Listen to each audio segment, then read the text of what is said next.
মধ্যপ্রাচ্যের রাজনীতিতে আবারও শক্ত বার্তার ঝাঁজ। ইরান জানিয়ে দিল, পরবর্তী সংঘাত হলে হিসাব হবে আগের চেয়ে অনেক কঠিন। ইরানের প্রেসিডেন্ট মাসুদ পেজেশকিয়ান সরাসরি সতর্ক করে বলেছেন, যুক্তরাষ্ট্র ও ইসরায়েল যদি নতুন করে আগ্রাসনে যায় তাহলে ইরান এবার আর আগের মতো প্রতিক্রিয়া দেখাবে না, জবাব হবে আরও কঠোর ও আরও দৃঢ়। এই মন্তব্য তিনি করেন ইরানের সর্বোচ্চ ধর্মীয় নেতা আয়াতুল্লাহ খামেনির ওয়েবসাইট খামেনি.IRA প্রকাশিত এক সাক্ষাৎকারে।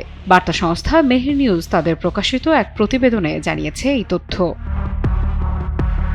পেজেশকিয়ানের বক্তব্যে সবচেয়ে গুরুত্বপূর্ণ ইঙ্গিত, ইরান এখন নিজেকে আগের চেয়ে শক্তিশালী মনে করছে। তার ভাষায়, গত জুন মাসের সংঘাতের সময় যে অবস্থানে দেশটি ছিল এখন সেই অবস্থান বদলে গেছে। তিনি বলেন, যুক্তরাষ্ট্র ইসরায়েলি আগ্রাসনের সময়ের তুলনায় এখন ইরানের সামরিক সক্ষমতা অনেক বেশি।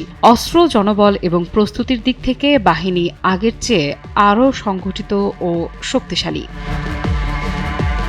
পেজেশকিয়ান স্পষ্ট করে বলেন, সব ধরনের সমস্যা থাকা সত্ত্বেও আমাদের সামরিক বাহিনী অত্যন্ত শক্তিশালীভাবে তাদের দায়িত্ব পালন করছে। তারা যদি আবার হামলা করতে চায় তবে স্বাভাবিকভাবেই আরও কঠোর জবাবের মুখে পড়বে। এই বক্তব্য শুধু প্রতিশোধের হুঁশিয়ার নয়, বরং প্রতিরোধের প্রস্তুতির ঘোষণাও।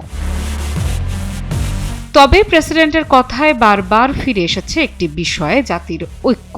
তিনি মনে করেন, সামরিক শক্তির পাশাপাশি জনগণের ঐক্যই আগ্রাসন ঠেকানোর সবচেয়ে বড় শক্তি। তার ভাষায়, আমরা জনগণ যদি ঐক্যবদ্ধ ও একসঙ্গে থাকি তাহলে তারা আমাদের দেশে আবার হামলা চালাতে নিরুৎসাহিত হবে। আঞ্চলিক কূটনীতির দিকেও নজর দেন পেজেশকিয়ান। তিনি জানান, প্রতিবেশী দেশগুলোর সঙ্গে ইরানের সম্পর্ক এখন আগের চেয়ে ভালো, অর্থাৎ আঞ্চলিক সমর্থন ও সংযোগ বাড়ানোর চেষ্টা করছে তেহরান। এর পাশাপাশি অর্থনীতি ও কৌশলগত গুরুত্বের বিষয়টি সামনে আনেন তিনি।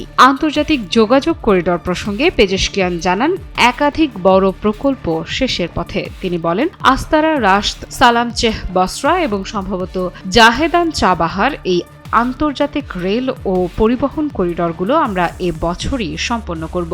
সবকিছু ঠিকঠাক থাকলে চলতি বছরে এসব প্রকল্পের কাজ শেষ হবে বলে আশাবাদ ব্যক্ত করেন তিনি।